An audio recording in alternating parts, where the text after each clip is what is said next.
नमस्कार, आप देख रहे हैं न्यूज प्रवक्ता। मैं आपके साथ हर्षिता जौहरी। आइए रुक करते हैं देश प्रदेश से जुड़ी तमाम खबरों की ओर। कोरबा में भगवान श्री कृष्ण की जन्माष्टमी के पावन अवसर पर सुपर वुमेन्स ग्रुप ऑफ पाली की तरफ से नगर पाली में जन्माष्टमी उत्सव का कार्यक्रम किया गया, जिसमें महिलाओं एवं नगर के छोटे बच्चों ने मिलकर अपनी सहभागिता निभाई। जन्माष्टमी के कार्यक्रम में सबसे पहले कृष्ण भगवान के बाल रूप लड्डू गोपाल जी की पूजा आरती की गई। तत्पश्चात सभी ने राधा कृष्ण बने हुए छोटे बच्चों की आरती उतारकर उन्हें टीका वंदन किया। स्वागत की कड़ी में सभी महिलाओं का स्वागत पुष्पहार से किया गया। श्री कृष्ण भगवान की झांकी, राधा कृष्ण फैंसी ड्रेस, राधा कृष्ण पर आधारित नृत्य संपन्न हुआ। इसके साथ ही नन्हे कृष्ण बने बच्चों ने मटकी फोड़ का आनंद लिया। कार्यक्रम में भाग लेने वाले सभी बच्चों को उपहार बांटे गए। जन्माष्टमी उत्सव के एक दिवसीय कार्यक्रम में अध्यक्ष स्मृति मिश्रा एवं साथ ही समस्त पदाधिकारीगण ऋषा मरावी, संजू सोनकर, मंजू जायसवाल, आशा राठौर, सुनीति चंद्रा, नूतन मिश्रा, सीमा गुप्ता, आभा टाइगर, अनामिका बत्रा, पूनम पांडे, आनंद सिंह, मीनाक्षी आदि शामिल रहीं। जन्माष्टमी के कार्यक्रम में अध्यक्ष स्मृति मिश्रा, पुष्पा अग्रवाल, नूतन मिश्रा के द्वारा बहुत ही सुंदर कृष्ण भजन गाया गया। साथ ही समिति के अध्यक्ष स्मृति मिश्रा ने बताया कि यह जन्माष्टमी उत्सव का कार्यक्रम प्रतिवर्ष उनकी समिति की महिलाओं के द्वारा आयोजित कराया जाएगा, ताकि नगर के छोटे बच्चों को भी शिक्षा के साथ साथ समग्र क्षेत्रों में मंच प्रदान हो सके। सिंगरौली जिले की विभिन्न जगहों पर हिंदू आस्था का प्रतीक श्री कृष्ण जन्माष्टमी मनाई गई। जिले में कृष्ण भक्तों ने देर रात तक गाजे बाजे व पूरे उत्साह के साथ कृष्ण जन्मोत्सव मनाया। जिले की विभिन्न जगहों में मटकी फोड़ प्रतियोगिता का आयोजन किया गया। वहीं जिले के सरई में मां धनौजा मंदिर प्रांगण में प्रेम सिंह भाटी समाजसेवी की अध्यक्षता में कार्यक्रम का आयोजन किया गया एवं अनिल द्विवेदी के मार्गदर्शन में घोघरा सरपंच सुगन कंवर सिंह भाटी की उपस्थिति में दही हांडी फोड़ प्रतियोगिता का आयोजन किया, जिसमें 4 टीमों ने हिस्सा लिया था। सरई, घोघरा, मडरैच, टोला, बरबाडोल, जिसमें दही हांडी फोड़ के विजेता टीम बरबाडोला को विजेता घोषित किया गया। वहीं छोटे छोटे बच्चों का भी खेल आयोजन एवं प्रतियोगिता कराई गई, जिसमें छोटे बच्चों ने खूब बढ़ चढ़कर खेल में हिस्सा लिया। विजेता व उपविजेता टीम को आयोजकों ने पुरस्कृत भी किया। इस ऐतिहासिक मां धनौजा मंदिर के प्रांगण में सरई क्षेत्र के गांव के हजारों दर्शकों की उपस्थिति रही। यह दही हांडी प्रतियोगिता हर वर्ष की जाती है, जिसमें ऐसे ही लोग बढ़ चढ़कर हिस्सा लेते हैं। फतेहपुर की अदालत ने 6 साल पहले हुए एक नाबालिग लड़की के साथ दुष्कर्म के मामले में एक युवक को 15 साल की सजा सुनाई। बच्चों को यौन अपराधों से संरक्षण कानून अदालत के विशेष सत्र न्यायाधीश अनुभव द्विवेदी ने अभियुक्त मोनू पर 30,000 रुपए का जुर्माना भी लगाया। अदालत ने मंगलवार को जारी अपने फैसले में आरोपी को भारतीय दंड संहिता की धाराओं 376 बलात्कार और 506(2) और पास्को कानून की विभिन्न धाराओं के तहत दोषी ठहराया।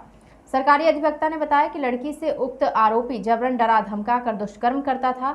इस दौरान नाबालिग लड़की 5 माह की गर्भवती हो गई थी। इस पर लड़की ने आरोपी से गर्भपात कराने के लिए कहा तो वह गांव छोड़कर फरार हो गया। इस बीच लड़की की हालत बिगड़ी तो परिजनों ने इलाज कराने के लिए उसे भर्ती कराया। इलाज के दौरान पीड़िता की मौत हो गई। इस पूरे मामले की शिकायत 21 फरवरी 2015 को परिजनों ने स्थानीय थाने में दी थी, जिस पर अदालत में मुकदमा विचाराधीन था। आरोपी ने इसके बारे में किसी को जानकारी देने पर जान से मारने की धमकी भी दी थी। मुकदमे का निर्णय हुआ। मोनू पीड़िता के गांव का ही रहने वाला था। पीड़िता के साथ मोनू ने कई बार शारीरिक संबंध बनाए और उसे डराता धमकाता था। यौन संबंध बनाने के बाद पीड़िता कई माह की गर्भवती हो गई। गर्भवती हो जाने के कारण उसने मोनू से गर्भपात कराने के लिए कहा। मोनू पीड़िता को छोड़कर बाहर चला गया।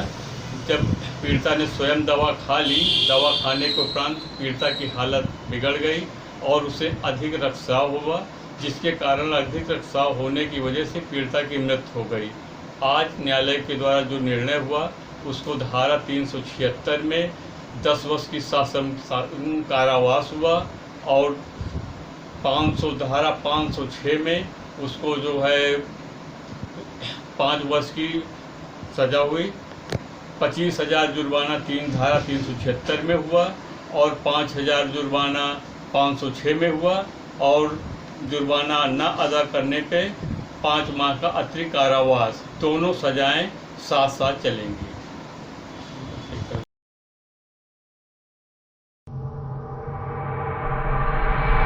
जनपद सहारनपुर की बेहट तहसील के गांव उसंड व पठानपुरा मार्ग के बीच बहने वाली गांगरो नदी के बीच स्थित हाईटेंशन बिजली लाइन गुजर रही है, जिसका एक पोल एक तरफ झुक गया है जो कभी भी गिर सकता है, जिसके कारण बड़ी दुर्घटना हो सकती है। क्योंकि नदी के बीच पठानपुरा गांव के कुछ लोग गागरो नदी में अपने पशुओं को घास चराने के लिए लेकर जाते हैं और वहां पानी में उनके पशु नहाते भी हैं। बिजली के पोल गिरने से मार्ग से गुजरने वाले राहगीर भी किसी बड़े हादसे का शिकार हो सकते हैं, क्योंकि पोल गिरने से बिजली के तार सीधे उसंड से पठानपुर जाने वाले मार्ग पर आ जाएंगे, जिसके कारण भारी नुकसान हो सकता है। विभाग के अधिकारियों से जब इस संबंध में बात की गई तो विभाग के अधिकारी यह तय करने में लगे हुए हैं कि बिजली का पोल किस फीडर के अंतर्गत आता है।